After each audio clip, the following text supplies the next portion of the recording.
Para iniciar, solamente algunos conceptos importantes que nos van a ayudar un poco a refrescar los conocimientos que yo estoy segura que pues todos ustedes tienen, ¿verdad? Cuando hablamos de psicomotricidad, hablamos de una disciplina emergente, bastante actual. En Bolivia tenemos 12 años de carrera como licenciatura.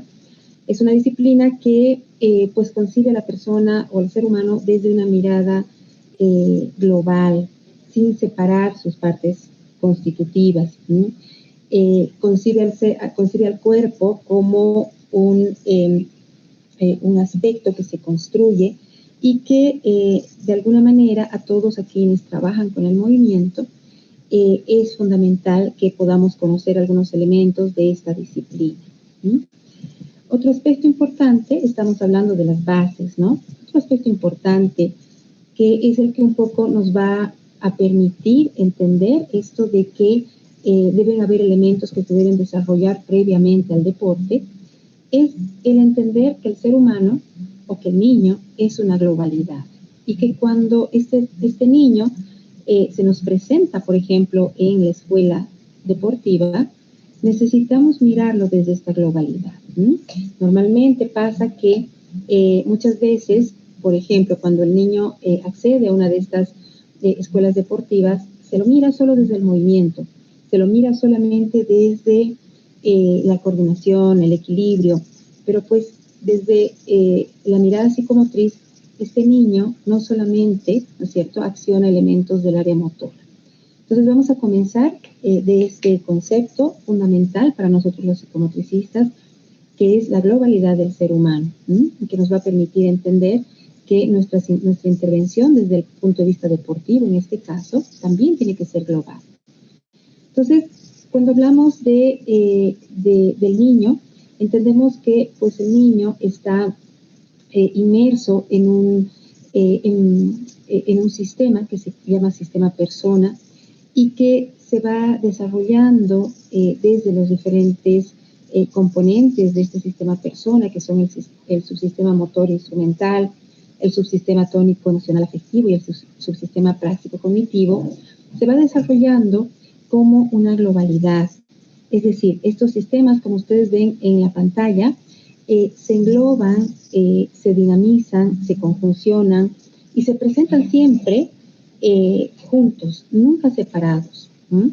Pero además el niño pues no solamente para pensar en su desarrollo psicomotor, no solamente está solo, no solamente viene solo, sino que además viene de todo un sistema o varios sistemas que lo determinan y lo condicionan y también determinan su desarrollo psicomotor.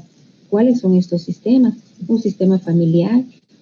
Sabemos todos quienes trabajamos con niños, pues que la familia es ese primer contexto en el que el niño está inserto, pero que además va a ir a través de sus esquemas de relación determinando una serie de pautas de crianza propias de la familia que luego se manifiestan en los distintos ámbitos en los que el niño se desenvuelve, ¿sí? Un sistema institucional caracterizado por las instituciones, en este caso, por ejemplo, la escuela, el colegio o el centro deportivo, que también con sus propias formas de ser van determinando y moldeando, ¿no es cierto?, esta organización del niño, de su cuerpo, de su movimiento. Un sistema cultural que es innegable, pues, marcar su importancia.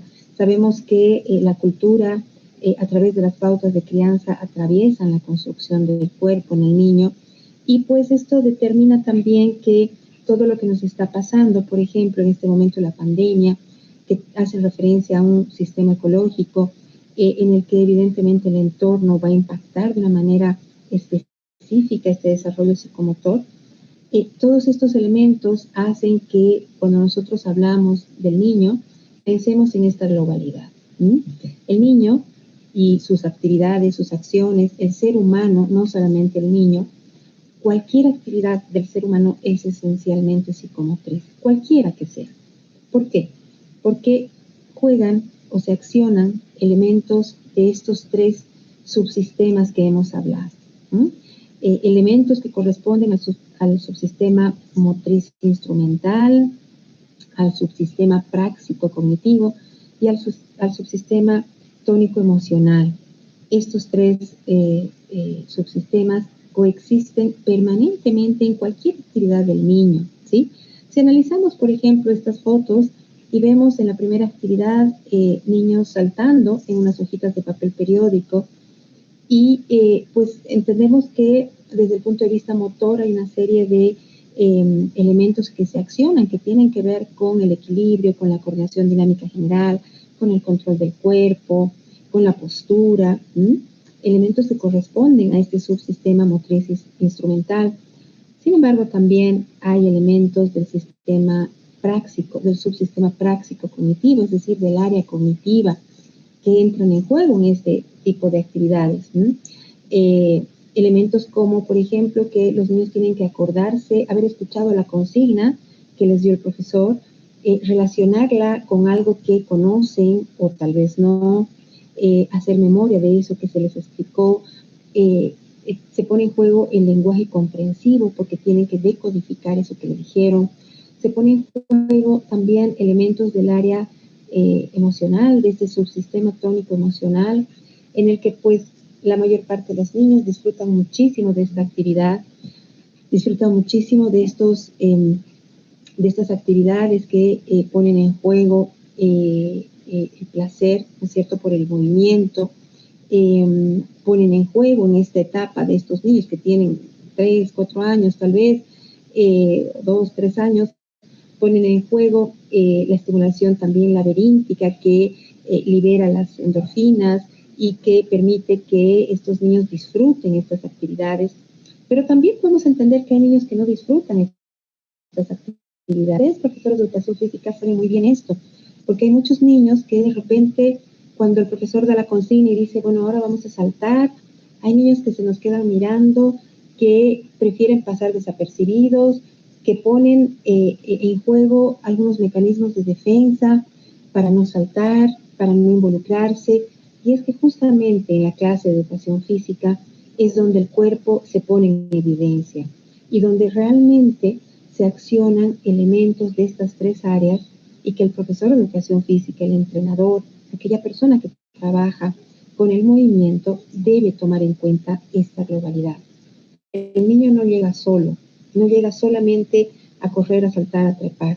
El niño porta una serie de elementos que tienen que ver no solamente con los aspectos motores, sino también tiene que ver con elementos cognitivos, afectivos, pero también porta una historia vincular que definitivamente es la que va a ir marcando y va a ir moldeando nuestra particular manera de ser y estar en el mundo. Vamos a hablar en un momento más de qué significa esta historia vincular.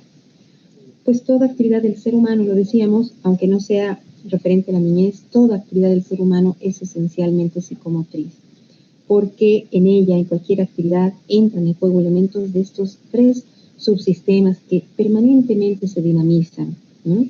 El motriz instrumental, el tónico emocional y el práctico cognitivo, ¿sí?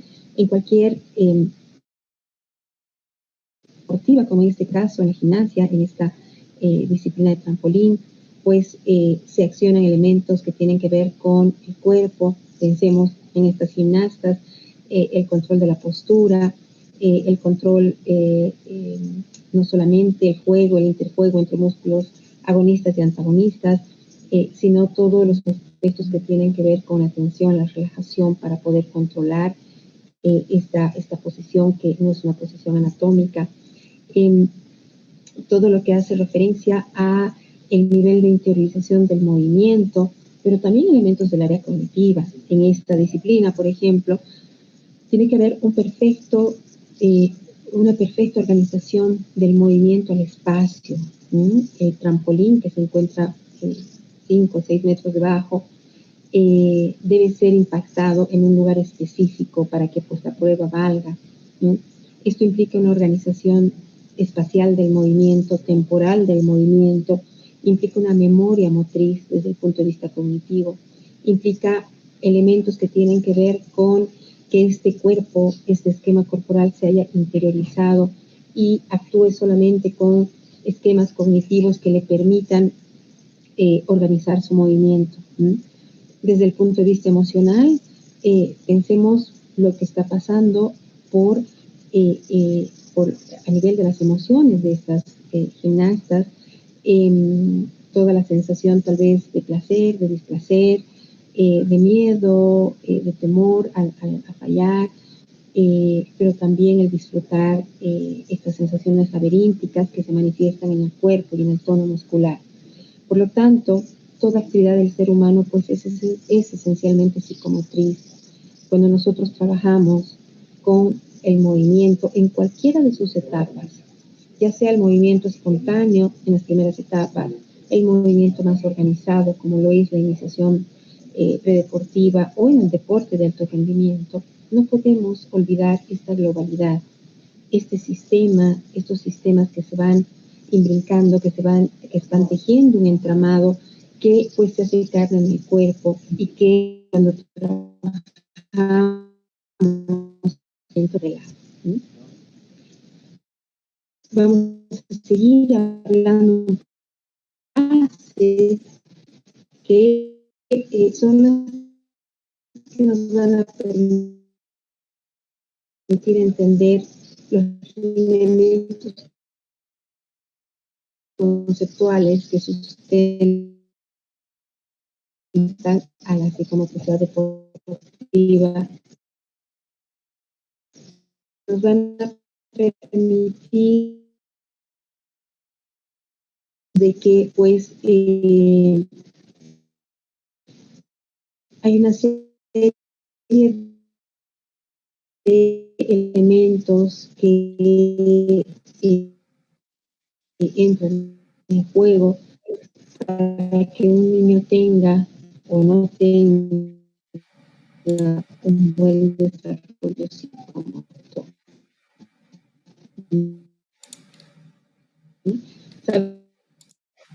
Sabemos que el desarrollo Profesora, psicomotor, tenemos corte en el audio, mil disculpas. Es la base. Cortes en el audio, profesora, si podemos solucionar.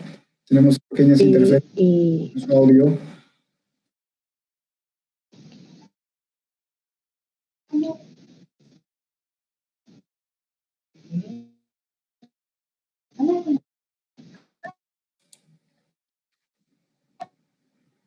Profesor, un favorcito abajo. Bueno, tuvimos unos percances en el tema de la conexión de la profesora Liliana Maldonado. Mil disculpas, queridos amigos. Ya vamos a volver a retomar esta sesión con exposición en óptimas condiciones. Y no se olviden que pueden dar todavía su examen a quienes hayan rendido, en este caso a quienes hayan inscrito y hayan formado parte del primer curso, proceso de entrenamiento a largo plazo del Programa Nacional de Capacitación Deportiva. Ustedes pueden realizar su evaluación hasta este miércoles 28 de octubre. Tenemos el enlace en nuestra plataforma de Facebook y en la página, nuestra publicación está el enlace donde ustedes pueden ingresar con su número de carnet de identidad, siempre y cuando se hayan inscrito a este primer curso, proceso de entrenamiento a largo plazo, donde van a poder rendir esta prueba. Son 10 preguntas, 20 minutos de tiempo para que ustedes puedan realizar el examen correspondiente. Hasta este miércoles tienen el plazo para realizar la prueba.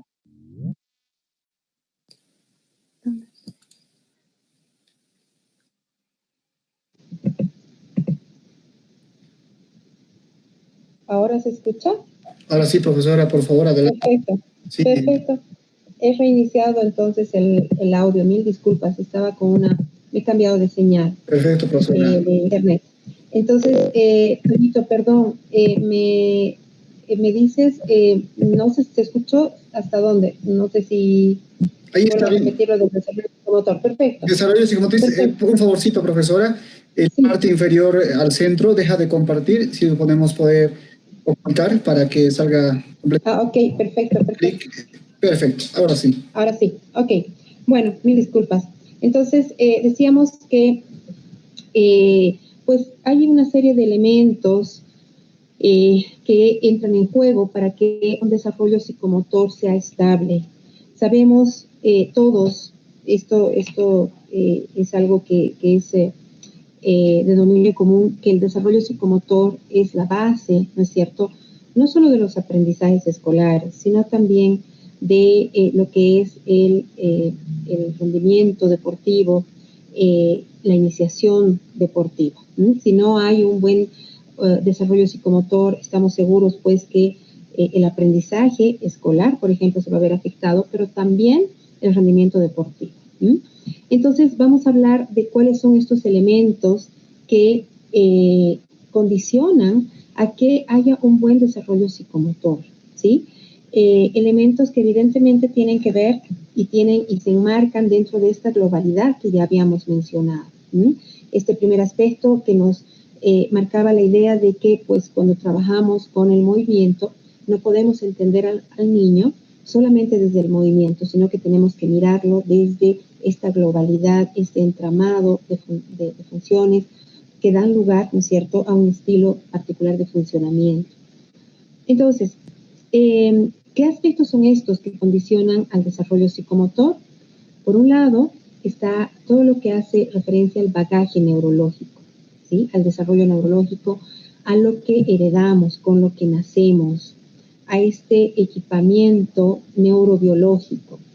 Este equipamiento neurobiológico sabemos que está determinado también por muchos elementos que hacen referencia a pues, condiciones de salud de la madre, condiciones y características del embarazo, del parto, de los primeros años de vida, etcétera, ¿sí?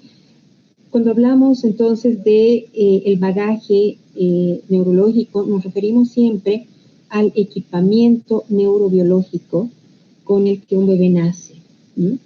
Sin embargo, también hay elementos que condicionan este bagaje y este equipamiento neurobiológico, y son, por ejemplo, los que hacen referencia a los factores socioambientales, que los vamos a ir desarrollando, pero también hay elementos que hacen referencia a la historia vincular, que también la vamos a ver.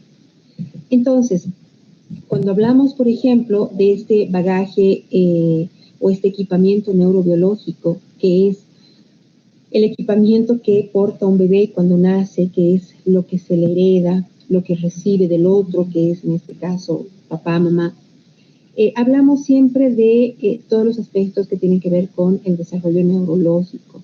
Sabemos que la posibilidad de conexiones neurológicas, conexiones neuronales, está en estrecha relación con pues los factores socioambientales, ¿no? Sabemos que un niño que está bien estimulado, un niño que está bien nutrido, por ejemplo, va a tener la posibilidad de las conexiones neuronales adecuadas que le permitan los aprendizajes, que le permitan la conexión con el entorno y que más adelante pues le permitan un adecuado desarrollo psicomotor. Como vemos en pantalla, hablamos, por ejemplo, de qué pasa cuando este desarrollo psicomotor se ve interferido por elementos socioambientales, como ser, por ejemplo, la desnutrición, que evidentemente juega un papel fundamental, como vamos a ver ya en el próximo módulo también, pues no solamente en el deporte, la nutrición y la desnutrición, en el caso extremo, juegan un papel fundamental en la conformación de la arquitectura del cerebro y conforman esta arquitectura cerebral y la estructuran de por vida, la determinan de por vida. Esto pues no es algo nuevo, la neurociencia lo explica muy bien. Cuando vemos pues niños que por la presencia de la desnutrición, niños que de repente nacieron con su equipamiento neurobiológico bien dotado, con buenas habilidades, pero que por efectos de la desnutrición presentan lo que vemos en pantalla, ¿sí? Unos engramas neuronales pobres que no permiten que este niño desarrolle sus habilidades desde el punto de vista motor, desde el punto de vista cognitivo, desde el punto de vista emocional, ¿sí? Sabemos que esta etapa, sobre todo la de los se llaman 1000 primeros días, se los llama como los 1000 primeros días de oro, se los conoce como 1000 primeros días de oro. Sabemos que estos 1000 primeros días de oro corresponden a la etapa en la que estas conexiones neuronales se establecen y se poblan y se van organizando para convertirse en verdaderas estructuras que dan y posibilitan los aprendizajes, pero también posibilitan las bases que luego van a ser importantes y determinantes para el deporte, ¿sí? Para el deporte, para la vida, para aprender, para relacionarse, ¿sí? Entonces, elementos son dirección como un entorno favorable, libre de violencia, en el que pues, se le permita al niño acceder a sus necesidades básicas, que son como dormir, jugar, ¿sí? ¿No? Movimiento, son las que nos van a permitir de repente establecer también instancia en lo que es estos factores ambientales para la arquitectura del cerebro.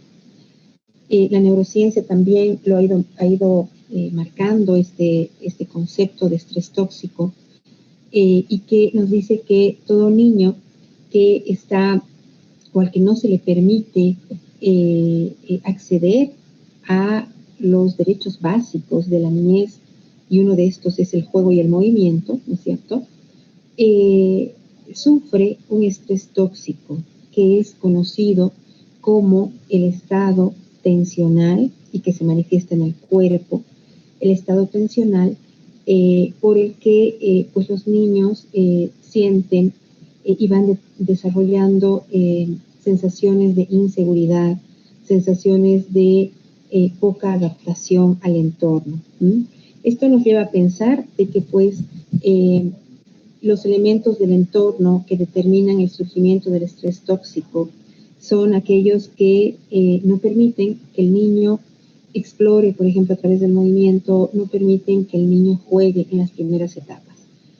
Pongo esto y lo pongo en la presentación porque pues nuestro sistema educativo, lamentablemente, está cada vez más tendiente a quitar el juego y el movimiento de las primeras etapas del desarrollo. Y esto lo saben muy bien los profesores de educación física.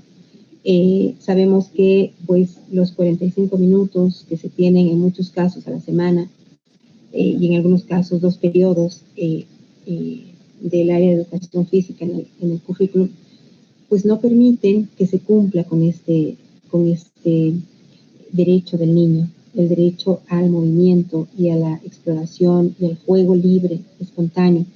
Y mucho más si la educación física en los primeros años, ¿no?, se convierte en un espacio en el que también se limita a la expresión del cuerpo, a las emociones del cuerpo. Es importante que entendamos que así como teníamos este esquema de globalidad del ser humano, el cuerpo tiene ese mismo esquema. Es decir, el cuerpo no solamente es la estructura física que se nos presenta, por ejemplo, en la clase de educación física. El cuerpo manifiesta una serie de otros elementos que tienen que ver con lo emocional, que tienen que ver con esta historia de vínculos que el niño porta. Y por lo tanto, es en la clase de educación física donde este cuerpo se pone en evidencia. Y es en la clase de educación física donde muchas veces, si esta educación física en los primeros años de vida, en las primeras etapas, del colegio, es una educación física que normatiza, que no permite el libre movimiento, que determina solamente mirar un aspecto del rendimiento, la eficacia, la eficiencia motriz, pues estamos generando, ¿no es cierto?, en nuestros niños esta sensación de estrés tóxico que desde las neurociencias se relaciona con la segregación del cortisol, que es un elemento tóxico desde el punto de vista emocional, porque le da al niño la sensación de estar en permanente tensión, de no poder relajarse, de no disfrutar, de no adaptarse, de no expresar. Estas características pues son las que se manifiestan definitivamente en la clase de educación física y de las cuales pues todos aquellos que trabajamos con el movimiento debemos hacernos cargo para entenderlas y para poder sobre todo brindar un espacio para el juego y el movimiento placentero. Entonces, cuando hablamos de este equipamiento que hablamos al principio, este equipamiento neurobiológico, que es el que hace referencia a lo que el niño porta, es el que hace referencia a lo que el niño hereda del otro, ¿sí? Hace referencia al organismo. El niño nace con un organismo, pero no nace con un cuerpo, porque el cuerpo se construye, y el cuerpo se construye en la interrelación con el otro. Por lo tanto, hay un tramo, ¿sí?, entre el momento en que el niño nace con un organismo hasta que logra habitar su cuerpo. Este tramo, este periodo de tiempo, es el de las primeras etapas del desarrollo.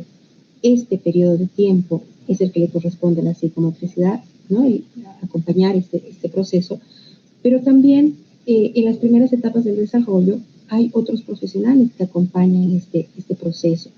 Y en algunos casos son justamente los profesores de educación física. Por lo tanto, debemos entender que pues, no es lo mismo hablar de organismo que hablar de cuerpo. El organismo pertenece a lo biológico, al equipamiento neurobiológico. El cuerpo pertenece a la construcción particular de una persona, ¿sí? Para la psicomotricidad definitivamente no es lo mismo hablar de organismo que hablar de cuerpo. Heredamos un organismo, pero lo que habitamos luego es el cuerpo, ¿sí? Cuando hablamos de habitar, hablamos siempre de una construcción, es decir, el cuerpo del niño está en construcción. Significa que para hacerse sujeto entran en juego una serie de elementos y una serie de personas que lo van moldeando, que van moldeando esta construcción, que van imprimiendo esta construcción con sus propias pautas, con sus propias leyes, con sus propias normas.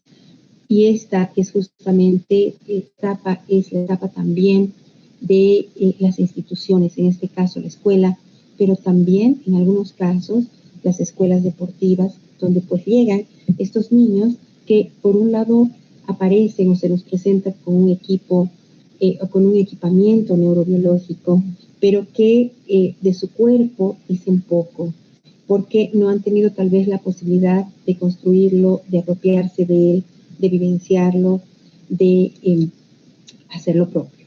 Entonces, esto es lo que tiene que ver y esto es lo que se va grabando en la historia vincular. ¿Se acuerdan que teníamos al principio un esquemita que decíamos que el desarrollo psicomotor está determinado por un lado el equipamiento neurobiológico, por otro lado por los factores socioambientales y por otro lado por la historia vincular?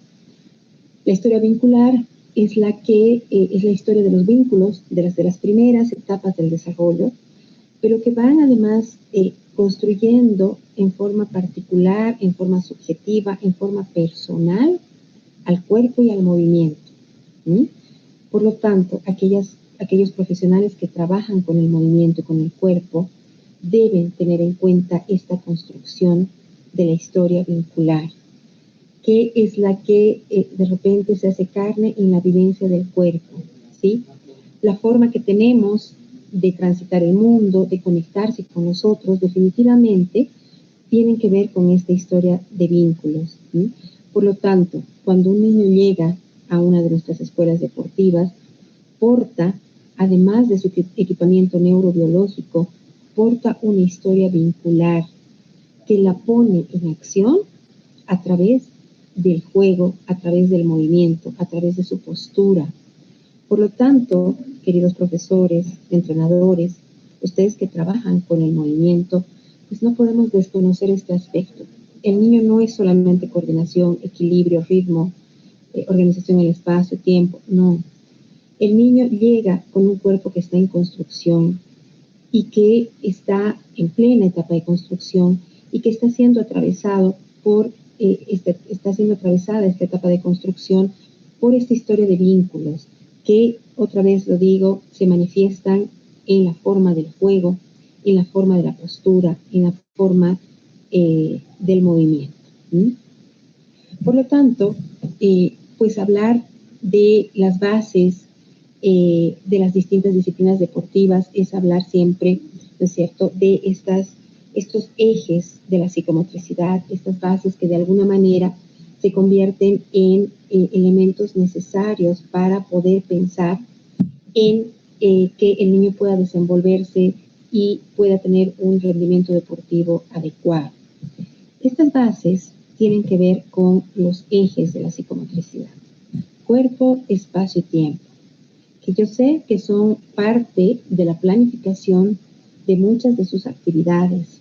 Por ejemplo, en educación física se trabaja en muchos casos con la planificación que tiene que ver con estos ejes, con el esquema corporal, con la organización espacial, con la organización temporal. Sin embargo, desde psicomotricidad entendemos que estos ejes pues se presentan siempre en forma coordinada, no se separan, ¿sí? No podemos entender solo una actividad que tenga que ver con el movimiento, con el cuerpo, solo con el espacio, solo con el tiempo. Pues decíamos al principio que el niño es una globalidad. Cuando hablamos entonces de este primer eje de cuerpo, hacemos referencia, entonces ya lo hemos dicho, no solamente a un cuerpo como estructura biológica, no solo un cuerpo que tiene que ser mirado desde su flexibilidad, desde su velocidad, desde su fuerza, desde su resistencia. No. Este cuerpo que se nos presenta, este niño que se nos presenta, es portador de un cuerpo que tiene una historia vincular, una historia de vínculos, que además se accionan y se hacen carne especialmente en el juego espontáneo. Por eso es tan importante que las primeras etapas del desarrollo pues sea el psicomotricista quien acompañe esta etapa, este proceso de construcción del cuerpo. Hace un tiempo, cuando pues no existía la carrera de psicomotricidad acá en Bolivia, eran los profesores de educación física los que se encargaban de hacer este acompañamiento. Sin embargo, tenemos ahora los profesionales del área de psicomotricidad que nos encargamos de este proceso, pero no todos los niños llegan al psicomotricista. Esto es una realidad. La mayor parte de los niños llegan a las escuelas deportivas, llegan de repente a fin de año a las escuelas deportivas porque los papás quieren que se muevan un poco porque han estado todo el tiempo jugando Play, Wii, etcétera, con el celular, o que bajen de peso, o que, bueno, ocupen su tiempo porque ya no hay colegio, ¿no? Esto hablando en un momento que, bueno, diferente al que estamos viviendo ahora. Pero muchos niños llegan antes o de repente en una primera instancia, incluso por el colegio, al área de educación física. No llegan a psicomotricidad. Entonces, el profesional de educación física debe tener conocimiento de estos elementos, porque de lo contrario podemos atentar contra esta etapa de construcción de cuerpo. Si solamente miramos, ¿no es cierto? Si solamente miramos el equipamiento neurobiológico y no miramos estos otros aspectos del cuerpo, pues en algunos casos vamos también a dañar la imagen corporal de nuestros niños, ¿no? Entonces, cuando hablamos de cuerpo, hablamos siempre de una historia vincular, porque el cuerpo se construye a partir de la relación con el otro, ¿no? Pensemos en un bebé. Cuando el bebé es pequeñito, ¿no es cierto? Además de ser sostenido, de ser contenido, de ser habilitado por la mamá, por el papá, ¿no es cierto? Este niño va constituyéndose en persona, en sujeto, a través de la relación con el otro. No podríamos pensar en un niño que se haga sujeto sin que haya estado un otro presente, un otro que puede ser la mamá, puede ser el papá, o puede ser cualquier persona que se haya encargado de cuidar de la función materna y paterna en las primeras etapas de la vida. Y claro, ustedes se preguntarán, pues, ¿qué tiene que ver esto con el deporte? Y pues tiene que ver mucho, porque los niños que llegan a la iniciación deportiva o los deportistas que ya están en el deporte de alto rendimiento, tienen o portan esta misma historia vincular y que en muchos casos, pues el deporte, sobre todo el de alto rendimiento, no permite su libre expresión, ¿no? En el ámbito deportivo, en muchos casos, pues se prioriza evidentemente el rendimiento, ¿no? La eficacia, la eficiencia motriz, y se olvidan de estos aspectos que tienen que ver con los elementos emocionales del cuerpo, que son fundamentales y que se nos muestran siempre a través del movimiento y a través de la postura y a través de los distintos, de las distintas producciones corporales. Por lo tanto, hablar de cuerpo es hablar de una unidad indivisible, que no podemos mirarla por separado. Hablar de cuerpo es hablar de un cuerpo que porta y que es portador de significantes y que generalmente estos significantes son puestos, ¿no es cierto?, en el aula o en la clase de educación física, donde el cuerpo se pone en evidencia. Y para poder graficar esto, simplemente podemos ver estos dibujitos que son dibujos monigotes de niños que tienen una correlación, en primer lugar, evolutiva, que coinciden con un periodo evolutivo, pero que además tienen que ver con esta historia de vínculos. El niño va construyendo su esquema corporal en base a esta historia de vínculos. Para seguir hablando de estos principios que van a regir luego también toda nuestras actividades desde el punto de vista psicomotriz, vamos a hablar de algunos principios del desarrollo que yo sé que también los conocen, pero los vamos a recordar y los vamos a mirar desde el ámbito psicomotor, ¿sí? ¿Cuáles son estos principios? Hablamos de que, pues, el desarrollo psicomotor, seguimos hablando del desarrollo psicomotor, para que el desarrollo psicomotor se establezca adecuadamente, hay algunas leyes que rigen este desarrollo y que además establecen luego la dirección para las actividades. Recordemos esto, es decir, los principios del desarrollo psicomotor nos permiten direccionar nuestras acciones para que las actividades que propongamos desde la educación física, desde la actividad física, desde el entrenamiento, etcétera, no vayan en contra de estos principios del desarrollo.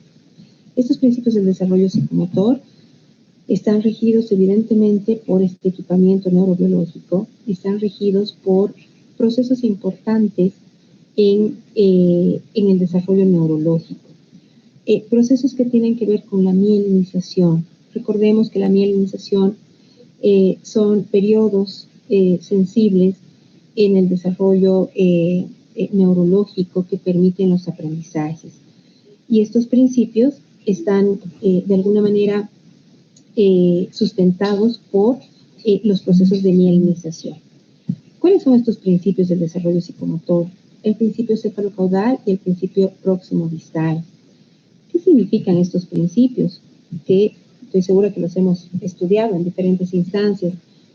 El principio cefalocaudal implica primero que, pues, el desarrollo psicomotor va siempre desde la cabeza hacia los extremos. Esto lo podemos ver muy gráficamente, por ejemplo, en el desarrollo intrauterino.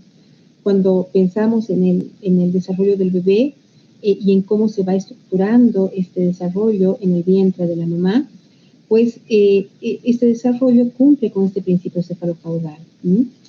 Posteriormente, el bebé para nacer tiene que seguir este mismo principio cefalocaudal. El nacimiento adecuado tiene que ver con que, pues, primero sale la cabecita, luego los pies, ¿verdad? Después el desarrollo, los hitos del desarrollo motor, los hitos del desarrollo psicomotor del bebé también siguen este principio. El niño y el bebé, cuando empiezan a controlar los primeros grupos musculares, son siempre los que tienen que ver primero con la cabeza y van luego hacia los extremos. Pensemos en que primero el bebé controla la musculatura cervical para lograr el control cefálico, luego va controlando la musculatura dorsal, la cintura pélvica para luego poder sentarse, para luego poder gatear y finalmente miembros inferiores para acceder a la marcha. Este principio es uno de los que también nos permiten entender todo el proceso evolutivo del niño, por ejemplo, también el proceso del grafismo. El otro principio importante es el que hace referencia a la ley o el principio próximo distal. ¿Qué significa esto? Significa que pues tenemos una línea, ¿sí? que divide imaginariamente el cuerpo, una línea que es el eje del cuerpo, el eje del centro. Este eje que divide el cuerpo en dos mitades nos permite entender que este principio próximo distal hace que primero maduren los segmentos más cercanos al eje del cuerpo, los más cercanos, ¿sí? Que en este caso son tronco y miembros inferiores, y que luego maduren los segmentos distales, es decir, los más lejanos, en este caso la mano y los dedos. ¿Qué significa esto? Que pues antes de que madure la mano, pensando un poco en la escuela, pensando un poco en lo que se hace en el colegio, antes de que madure la mano, los dedos, debe haber una maduración de los segmentos que están más cercanos al eje del cuerpo. Este es el principio próximo distal y que es el que nos permite también entender que tal vez nuestro sistema educativo, sobre todo de las primeras etapas del desarrollo, ¿no es cierto?, está de alguna manera centrado en lo inverso, ¿no? Las primeras etapas del desarrollo, por ejemplo, el jardín infantil, el nivel inicial, pre-kinder y kinder, etcétera, se centran mucho en el desarrollo de la motricidad fina, ¿sí? En el desarrollo de actividades que permiten controlar el manejo de los dedos, de la muñeca, se hacen bolitas, se pegan, se pica, se rasga, se recorta, se colorea, etcétera, ¿sí? Enfocándose específicamente en el desarrollo de la mano, ¿no? Pero nos olvidamos definitivamente que, pues, siguiendo esta ley, este principio del desarrollo psicomotor, primero siempre va a madurar, ¿no es cierto?, estos elementos, estos segmentos que están próximos al eje, y el último segmento en madurar va a ser la mano. Esto nos lleva a plantear la importancia, ¿no es cierto?, del movimiento en las primeras etapas del desarrollo. Nos lleva a pensar de que todo lo que es, por ejemplo, el grafismo está en relación con el movimiento. Todo lo que es la producción gráfica, la escritura de letras, números, está en relación, ¿no es cierto?, con el movimiento. Y pues ustedes dirán, ¿qué tiene que ver con el deporte? ¿Qué tiene que ver estos aprendizajes escolares con el deporte? Pues está en estrecha relación. Porque si nosotros favorecemos el desarrollo psicomotor de nuestros niños en las primeras etapas de desarrollo, tenemos que estar seguros que nuestros niños van a tener habilidades para aprender, es decir, habilidades del pensamiento, pero también habilidades motoras que le permitan un adecuado rendimiento deportivo. Es decir, no se puede separar, y lamentablemente se separa, ¿no? Lamentablemente, incluso había un tiempo en el que se creía pues que los deportistas solamente tenían que aprender el gesto deportivo, nada más, ¿no? Tenían que aprender a moverse, nada más. Cuando pues el deporte y las distintas ejecuciones técnicas en los distintos gestos técnicos en el deporte tienen que ver cada vez más, y esto se lo demuestra con estructuras cognitivas importantes. Es decir, es a partir del deporte que el niño puede ir elaborando y estructurando una serie de habilidades del pensamiento, ¿sí?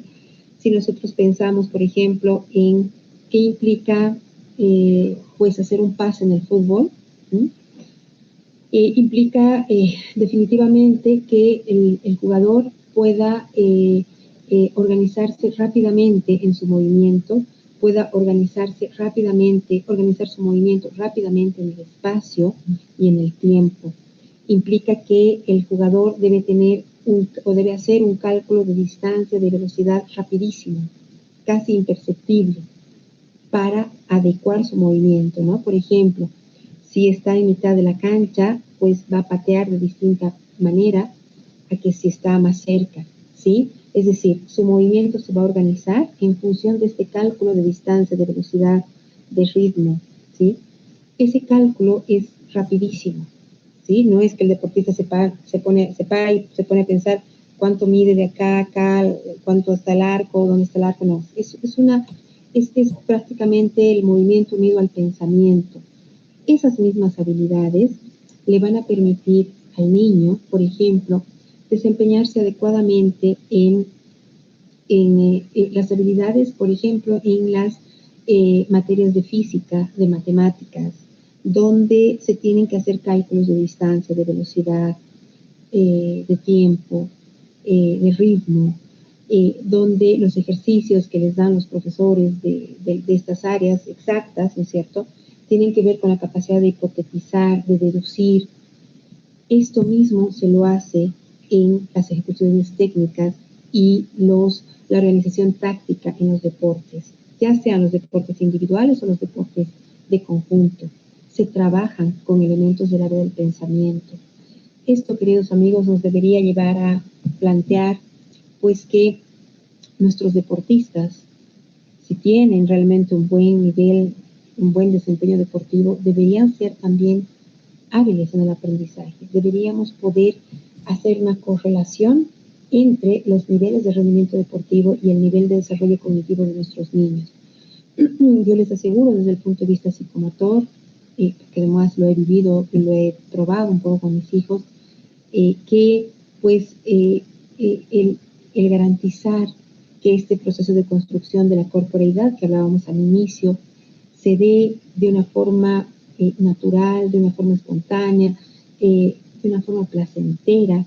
Si en las primeras etapas de desarrollo trabajamos con el movimiento placentero, el juego espontáneo, y luego después de eso recién pasamos a la organización, en la iniciación deportiva, a que el cuerpo se organice, el movimiento se organice, se espacialice, se temporalice, etc.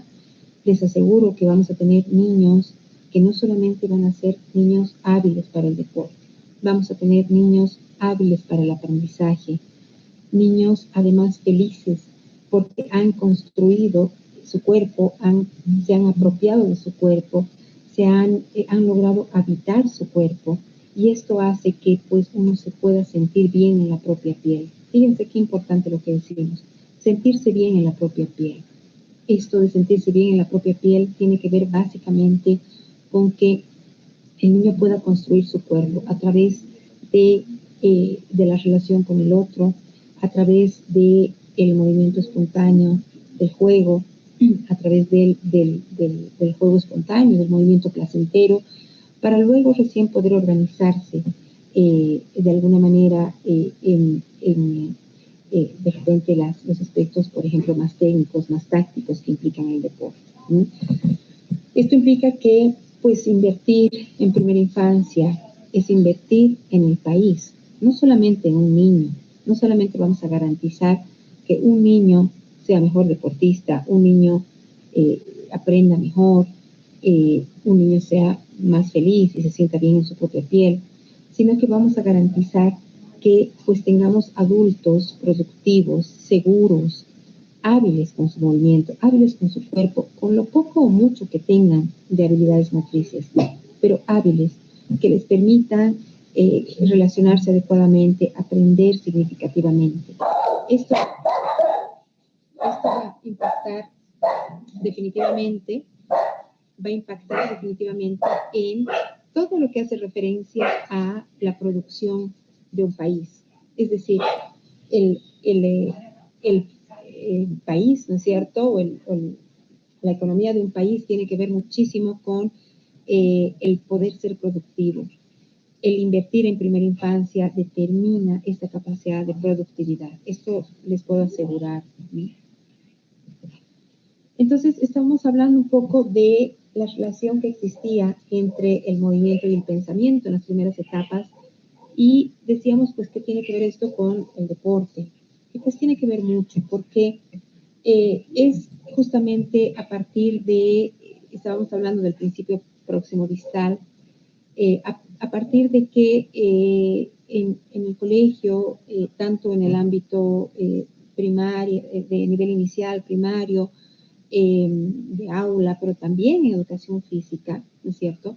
Se entienda, se comprenda que la base de los aprendizajes y del rendimiento deportivo, evidentemente, tiene que ver con el movimiento espontáneo en primera instancia, ¿sí? Si pensamos en estas fotos que implican, por ejemplo, qué son el grafismo, que implica dibujar, ¿no es cierto? Pensemos en estas fotitos. La niña que está pintando, la foto de arriba, tiene es una niña pequeña, evidentemente, ¿no? Más o menos 2 años.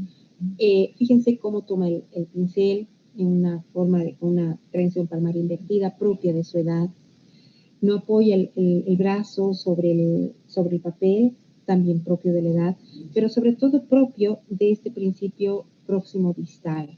Es decir, para que el niño pueda acceder a, por ejemplo, pintar sin salirse, eh, escribir letras, números, escribir textos, etcétera, tiene que haber o tiene que seguirse este principio próximo distal que nos marca la idea de que primero va a madurar el cuerpo, el tronco, los miembros inferiores y luego recién va a madurar la mano. ¿No? De la misma manera, en la segunda fotito, este niño que toma el lápiz también con una tensión palmar, que no apoya el antebrazo. Pensemos cómo es el movimiento de estos niños. Imaginémonos cómo es el movimiento de estos niños. Yo me los imagino agarrando el lápiz como lo están haciendo y dibujando con toda la mano, ¿verdad? Desde el hombro. El movimiento sale desde el hombro. Fíjense cómo, pues, el grafismo tiene esa característica. ¿Sí? Entonces, pues si miramos a estos niños, a estos mismos niños, cómo se mueven, cómo se organizan en el movimiento amplio, seguramente son niños que todavía no pueden frenar su movimiento, ¿sí? Son niños que corren y aún no pueden detenerse ante un estímulo, es decir, no pueden accionar este freno inhibitorio que tanto trabajamos en el ámbito que nos convoca. Niños que seguramente tienen movimientos todavía poco controlados y que así debe ser. Es decir, debemos entender, queridos amigos, que el movimiento es la base de los aprendizajes, pero también, evidentemente, el movimiento, así como se convierte en la base de los aprendizajes escolares, el movimiento placentero se convierte en primera instancia en la base de lo que va a ser luego el rendimiento deportivo. La forma de tomar el lápiz, que sabemos que tantos profesores se quejan y que, bueno, intentan de todas las formas que el niño agarre bien el lápiz, ¿no? Y le hacen practicar y le ponemos gomitas correctoras y le enseñamos y el niño aprende a agarrar bien el lápiz, pero luego, en ese momento aprende, pero luego cuando sigue escribiendo, pues se olvida y vuelve a una aprensión inadecuada, ¿sí? Y pinta saliéndose de las líneas, ¿sí? Tenemos que entender que hay bases que deben estar maduras antes de que madure la mano. Y en esto, y yo traigo un poco todo esto a colación, porque es el área de educación física la que debe apoyar, ¿sí?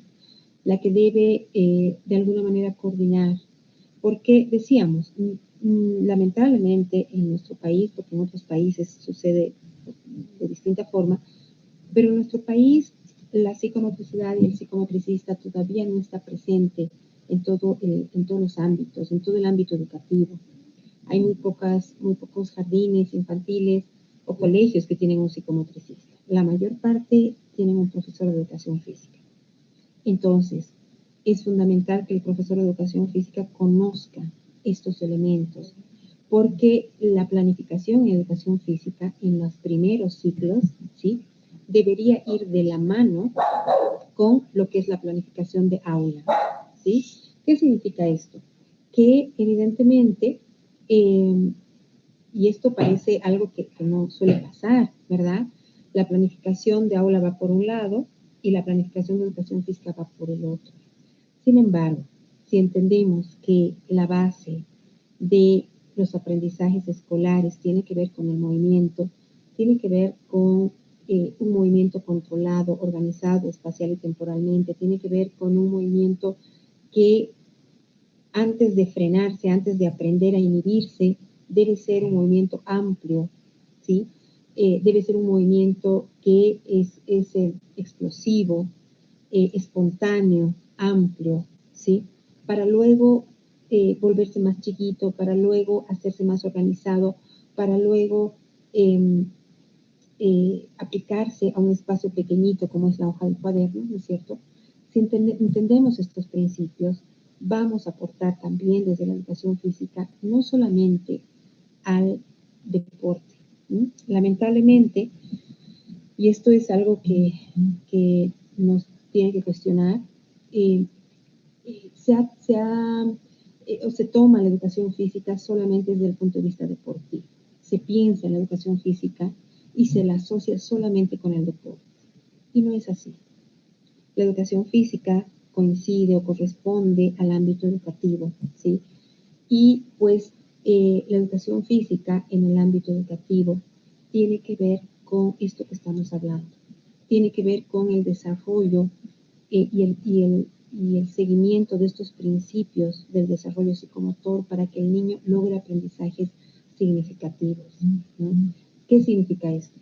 Que pues las planificaciones de aula, de matemáticas, de ciencias, de lenguaje, etcétera, deberían ir de la mano con la planificación de educación física, ¿no? Porque es el profesor de educación física quien tiene a su cargo, ¿no es cierto?, 45 minutos, o en algunos casos una hora, para trabajar con el movimiento, ¿sí? Lo vuelvo a decir, en realidad, bueno, es al psicomotricista al que le corresponde esta etapa, pero en ausencia de repente del rol del psicomotricista, que todavía está muy poco establecido, muy poco tal vez asumido desde muchos espacios, sobre todo el educativo, es el profesor de educación física quien debe entender y quien debe enarbolar y quien debe defender esta relación existente entre el movimiento y el pensamiento, entre el movimiento y los aprendizajes. Lo dijo Piaget, ¿sí?, en una primera instancia, cuando hizo su teoría de los periodos del desarrollo. Dijo que la primera escalita, el primer escalón en el desarrollo de la inteligencia, que es el periodo sensorio-motor, es la base de toda la inteligencia posterior. ¿Y qué es este periodo sensorio-motor? Justamente su nombre lo dice, es movimiento y sensaciones. Por lo tanto, las primeras etapas de desarrollo deben estar plagadas de actividades de movimiento espontáneo, de juego espontáneo y de sensaciones. Esto le corresponde al psicomotricista, pero nuevamente lo decimos. Hay profesores de educación física en muchos jardines infantiles, en muchos colegios a nivel primario, en todos tal vez, y se trabaja muy poco con esta área que es el apoyo a los aprendizajes escolares. Decíamos que se ha deportivizado muchísimo la educación física. Se la piensa solo desde el deporte y no es así. Es diferente, evidentemente, a aquellos profesionales que se forman en entrenamiento. Es otra cosa, porque el entrenamiento está asociado al deporte y así tiene que ser. Pero el profesor de educación física, sí, es ante todo un formador y debe haber una currícula compartida con con la currícula áulica. Esto es fundamental. Otro de los principios importantes que nos van a ayudar a entender luego nuestra intervención, nos va a ayudar un poco a entender también nuestra intervención justamente como profesionales que trabajamos con el movimiento y posteriormente con el deporte. Es un principio que se llama el principio de evidencia, reconocimiento y representación. ¿Qué significa esto? Significa que en una primera etapa, que los aprendizajes o los aprendizajes escolares, pero también los aprendizajes en el ámbito deportivo, antes de que se consoliden, pasan por etapas previas. Por ejemplo, solamente para dar un ejemplo, antes de que el niño diga o sepa los colores, ¿sí? Cuál es rojo, cuál es azul, etc., pasa por dos etapas previas. Una etapa en la que reconoce el color, identifica, aún no lo sabe, pero reconoce el color y dice, por ejemplo, esto es digamos, amarillo como el sol, ¿no? O sea, o identifica el color rojo como la sangre o el verde como el pasto, es decir, el niño reconoce, todavía no sabe el nombre de los colores, pero los puede identificar. Pero hay una etapa previa a esta etapa de reconocimiento, que es la etapa de la vivencia. Y esta etapa de la vivencia coincide con la exploración motriz y coincide con la experimentación de sensaciones, ¿no? Esta etapa es una etapa netamente psicomotriz porque tiene que ver justamente con las sensaciones del cuerpo a través del movimiento espontáneo, a través del juego espontáneo. Entonces, para que el niño aprenda, tiene que pasar por estas tres etapas. Por ejemplo, estos niños que están vivenciando en su propio cuerpo lo que es el adentro y el afuera, ¿sí? Posteriormente van a pasar a una etapa de reconocimiento de esto que es el adentro afuera y finalmente van a pasar a una etapa en la que realmente se adquiere el concepto de lo que es, por ejemplo, un círculo, ¿sí? Volvemos un poquito a pensar o a retroceder en los conceptos y pensamos qué es hacer un círculo. Pensemos qué es hacer un círculo, ¿sí? Hacer un círculo, no sé si lo pueden ver, pero hacer un círculo es iniciar el movimiento, avanzar y detenerme en el mismo lugar que iniciar. Pensemos, ¿sí? Pensemos ahora haciendo un círculo. Hacer un círculo es iniciar el movimiento, avanzar y detener el movimiento en el mismo lugar que inicié el círculo, ¿sí? ¿Qué implica eso? Implica la acción de detenerse, de frenar, ¿sí? Entonces, para hacer un círculo no se necesita enseñarle al niño a trazar un círculo, porque ya sabemos que lo último que madura es la mano. Lo primero que madura es el segmento proximal, lo más cercano al eje del cuerpo, a tu tronco y miembros inferiores. Y lo último a madurar es la mano.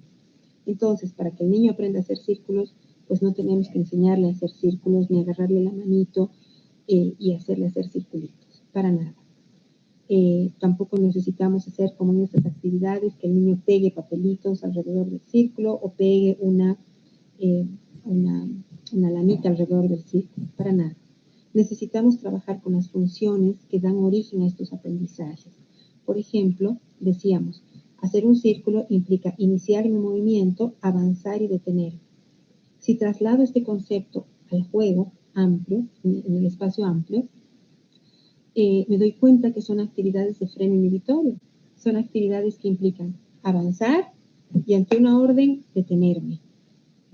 El juego de las estatuas, el juego del sol y hielo, no sé, miles de juegos que podemos inventarnos con avanzar y detenernos. Pensemos en los niños pequeños. Los niños pequeños no se detienen, se chocan. Pensemos en la salita de 2 años de un jardín infantil. No se detienen. El niño se detiene porque se ha chocado contra la pared o contra un compañerito, pero no tiene la capacidad de inhibir su movimiento. ¿Por qué? Porque la capacidad de inhibición del movimiento tiene que ver con una función neuromotriz. Y esta función neuromotriz está en estrecha relación con los procesos de mielinización, es decir, de recubrimiento, ¿sí? De recubrimiento de ciertos lugares del cerebro de una sustancia que se llama mielina y que da lugar, ¿no es cierto?, a un aprendizaje, en este caso a detener el movimiento.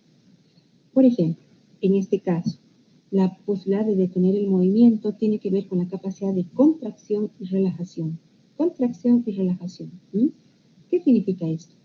¿Cómo el niño llega a contraerse y relajarse? a partir de la mielinización del lóbulo frontal. El lóbulo frontal, que es el que se encarga de la inhibición. Cuando, por ejemplo, nosotros nos peleamos con alguien, estamos discutiendo con una persona, se pone en juego, si por ejemplo estamos discutiendo y bla, bla, y la discusión va y viene, pero una de las dos personas dice, no, basta, mejor paro acá porque voy a decir cosas, voy a decir o hacer cosas fuertes, mejor detengo la discusión, me detengo aquí.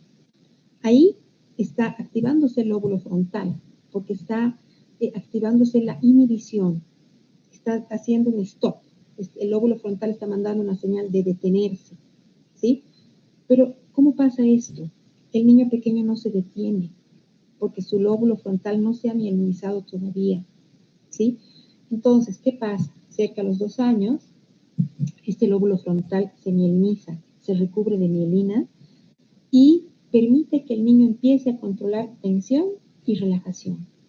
Empiece a contraerse y relajarse. Y pensemos qué pasa a los 2 años, desde el punto de vista de lo psicomotor, del desarrollo. El niño logra algo fundamental para su desarrollo, que es el control de los esfínteres, el dejar el pañal. Evidentemente la edad no es muy exacta en esto, ¿no? A veces hay niños que lo logran un poquito antes, un poquito después, pero normalmente sabemos que a los 2 años el niño empieza a controlar esfínteres. ¿Por qué? Porque puede contraerse y relajarse voluntariamente. Antes de esto, el niño no se contrae ni se relaja voluntariamente. Pensemos qué hacemos nosotros cuando queremos ir al baño. Si estoy yo acá y el baño es, no sé, un poquito más allá y me estoy haciendo pis, entonces, ¿qué hago? Me contraigo. Contraigo la musculatura, aguanto. Luego, en el baño puedo ya soltar, relajar la musculatura. Esta capacidad de contracción y relajación voluntaria de la musculatura está regida por el lóbulo frontal, por la mielinización del lóbulo frontal que se da a los 2 años. Entonces, ¿cómo veo eso en los niños? ¿Cómo me doy cuenta? Por ejemplo, a través del salto. El salto, que pues más o menos empieza a los 2 años, no es casual, ¿sí? Y que una vez que el niño aprende a saltar, pues le encanta saltar y salta primero de una gradita, luego de 2, luego de 3, luego si quiere saltar de la mesa, de la cama, de todo lugar, ¿verdad? El salto, que además es una actividad de estimulación laberíntica fantástica porque permite esta sensación laberíntica, que es la pérdida de la base de sustentación. Es un juego que desde psicomotricidad tiene que ver con los juegos de prevalencia motora, pero además producen una sensación de pérdida de la estabilidad y que el niño juega a perder la estabilidad, el piso, el poder, pero que desde el punto de vista neuromotor trabajan la contracción y la relajación voluntaria. Es decir, el niño que está empezando a saltar cerca de los 2 años lo hace porque puede contraerse y relajarse, como vemos en el dibujito. Contraerse y relajarse. Y hemos dicho que solamente a partir de que el niño logra contraerse y relajarse voluntariamente, va a lograr luego la posibilidad de frenar su movimiento. Va a lograr esta habilidad que se llama freno inhibitorio y que luego se va a hacer presente en la posibilidad de dibujar un círculo, porque tiene que ver con iniciar mi movimiento, avanzar y detener. ¿Se dan cuenta cómo el movimiento tiene que ver con los aprendizajes? Está en estrecha relación. El movimiento tiene que ver, ¿no es cierto?, y posibilita el aprendizaje a nivel gráfico. Es decir, en las primeras etapas del desarrollo, pues el niño no necesita trabajar solo con la mano. Está bien que se le hagan hacer actividades también de motricidad fina, pero tienen que ser posteriores a las actividades que implican todo el cuerpo. Si, por ejemplo, planificamos una actividad en la que el niño, no sé, en la sala de 3, 4 años, en la que el niño trabaje con saltos, trabaje con estas sensaciones laberínticas, trabajé con inhibición del movimiento en sus diferentes variaciones. Corro y me detengo, corro y ante una orden me detengo, corro y ante una orden me siento, me paro, me acuesto, levanto un pie, me pongo un pie, lo que sea, ¿no? Pero que implique avanzar y detenerme, estoy trabajando la función que va a dar origen luego a que el niño pueda realizar un círculo. ¿Mm? Entonces pensemos que pues el movimiento desde este punto de vista es la base de los aprendizajes. El niño no accede al aprendizaje desde el aprendizaje, el niño accede al aprendizaje desde su cuerpo, desde el movimiento. ¿Mm? De la misma manera, si pensamos, por ejemplo, en lo que es hacer un cuadrado,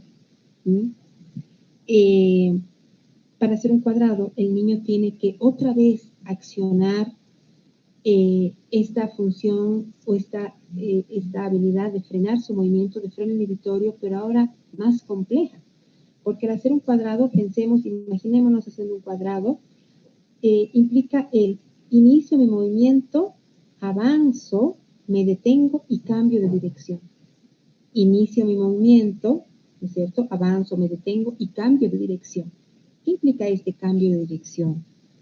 Implica que el niño tiene además que en su salto, por ejemplo, coordinar la horizontal con la vertical. Cuando un niño salta, no solamente salta hacia abajo, sino que salta hacia adelante. ¿Sí? Salta al mismo tiempo para abajo y para adelante. ¿Mm? Si lo vemos a este movimiento, se está uniendo la horizontal con la vertical, que da luego lugar a lo que es el cuadrado. ¿Mm? Si vemos las construcciones con bloques de estos niños, vamos a empezar a ver que pues son niños que cuando logran a través del salto coordinar en su cuerpo la horizontal con la vertical, pues van a poder también en sus construcciones incluir el techo de la casita, ¿no? Las paredes, y pues esbozar un cuadrado que todavía no tiene una angulación perfecta. Esta es la casa de un niño, el dibujo de la casa de un niño, pero que ya tiene un techo, ¿no es cierto?, donde evidentemente se puede evidenciar también la unión de la horizontal con la vertical. ¿Mm? Entonces, todo esto nos lleva a plantear que, y es algo pues innegable, que el movimiento es básico para el aprendizaje. ¿Mm? No solamente para los deportes, ¿sí? Y para tener niños hábiles en el deporte, sino que si nosotros trabajamos en las primeras etapas del desarrollo, ¿no es cierto?, a partir del movimiento placentero y del juego espontáneo, vamos a tener niños más hábiles para el aprendizaje, niños más seguros con su cuerpo, ¿sí? Y esto, de hecho, ¿no es cierto?, es ya un plus. El niño que es seguro con su cuerpo es seguro en su interrelación. ¿Mm? Y esto no tiene que ver con el aspecto físico, tiene que ver con la imagen corporal, con cómo se siente el niño acerca de sí mismo, cómo se mira el niño a sí mismo. Tiene que ver con esta construcción de su corporeidad que hablábamos al principio. El sentirse seguro con su cuerpito tiene que ver con sentirse bien en su propia piel. Y la persona que se siente bien en su propia piel es una persona segura, es una persona que va a aprender, es una persona que se va a relacionar adecuadamente con lo poco o mucho que tenga. Porque pues el deporte o el movimiento no solo o no está solamente pensado para personas hábiles motrizmente. Vamos a tener también un módulo de toda la parte de deporte adaptado, el deporte pensado para personas que portan una discapacidad, pero que disfrutan ampliamente de su movimiento, ¿no? Así que no estamos hablando de la eficacia o la eficiencia del movimiento, ¿no? La persona que ha tenido, el niño que ha tenido una etapa o estas primeras etapas del desarrollo, han tenido un entorno seguro, libre de violencia, con bases maduras en cuanto a la nutrición, en cuanto a la estimulación, en cuanto a la seguridad, a lo afectivo, en cuanto a tener opciones de movimiento, ¿no es cierto? Va a ser un niño que va a construir su corporeidad y el resultado va a ser una persona que se sienta bien en su propia piel, que sea capaz de relacionarse adecuadamente, de aprender significativamente y de tener un rendimiento deportivo, evidentemente si así lo prefiere, ¿sí?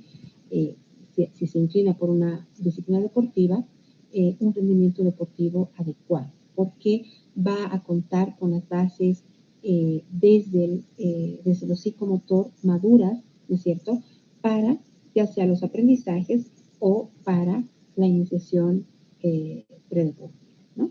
Entonces, este es otro concepto fundamental. El movimiento es fundamental para el aprendizaje. Y esto, lamentablemente, queridos amigos, nuestro sistema educativo hace caso omiso o se olvida. Pues no por nada tenemos cuánto tiempo de clase de educación física, ¿no? 45 minutos. Pensemos en países con niveles educativos de calidad.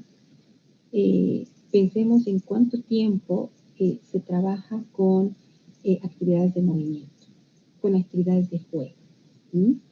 Mucho más pensando en que pues estamos en un momento en el que el cuerpo ha sido totalmente atrapado, impactado por la pandemia, ¿no? Nuestros niños se han quedado sin las aulas, se han quedado sin la posibilidad del contacto con sus compañeros, sin la posibilidad del juego. Ahora un poquito más que se está, de alguna manera, se está dando algunas posibilidades dentro de lo que es, o siguiendo las medidas de bioseguridad, pero hemos vivido momentos de confinamiento del cuerpo, ¿no? Y fíjense esto que decíamos, que pues si una persona ha tenido un desarrollo psicomotor adecuado, pero además ha construido su cuerpo en un entorno y con un otro que lo ha podido acompañar en este proceso, vamos a tener, decíamos, una persona que se sienta bien en su propia piel, pero que además pueda enfrentar con resiliencia momentos como los que estamos viviendo, ¿sí? Como la pandemia. ¿Por qué? Porque hemos estado mucho tiempo encerrados, mucho tiempo asustados de lo que venía de afuera, muy asustados de lo que venía de afuera, ¿sí? El virus, la enfermedad, la muerte, etcétera, ¿sí? Y por lo tanto, el adentro debería estar bien, debería ser placentero. El adentro tiene que ver con lo que uno es, ¿sí? Con lo que el cuerpo que uno ha construido, no desde el punto de vista físico, del equipamiento neurobiológico, sino desde el punto de vista emocional, ¿sí? Entonces, invertir en el movimiento, en el juego espontáneo en la primera instancia, es invertir en personas saludables desde todo punto de vista. Este es un concepto que nos debe quedar muy claro.